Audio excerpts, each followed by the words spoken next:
Hello বন্ধুরা, good morning. আমি সুনিতার রান্নাঘরে তোমাদের সবাইকে অনেক স্বাগত। আর আজকে কিন্তু চলে এসেছি সকাল সকাল একটা নতুন ভিডিও নিয়ে। আশা করছি তোমরা সবাই খুব ভালো রয়েছো, আর আমরাও কিন্তু ভালো রয়েছি। আর অনেক দিন ভিডিও দেওয়া হয় না, তো ভাবলাম আজকে তোমাদের সঙ্গে একটা ভিডিও শেয়ার করি, কারণ প্রচুর বৃষ্টি হচ্ছে। যখনই ভাবে একটু রান্না করব, আর এত বৃষ্টি কদিন ধরে, তো সেই জন্য আর রান্না করতে পারছি না। তো আমার মা যেই উনুনটা দিয়েছিল, তো সেই উনুনটার মধ্যেই আজকে রান্না করছি। গরম গরম পটল ভাজা খেতে তো খুবই ভালো লাগে। আর যেহেতু বৃষ্টি হচ্ছে, তাই ভাবলাম যে একটু গরম গরম পটল ভাজা করি, বসে বসে একটু পটল ভাজাই খাবো।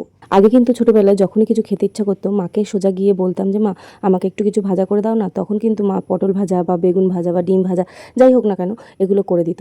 ছোটবেলায় আমার মতন খেতে ইচ্ছা করলেই যে এইসব ভাজাগুলো খাওয়ার ইচ্ছা কার কার মনে হতো, আমাকে অবশ্যই সেটা কমেন্ট করে জানিও।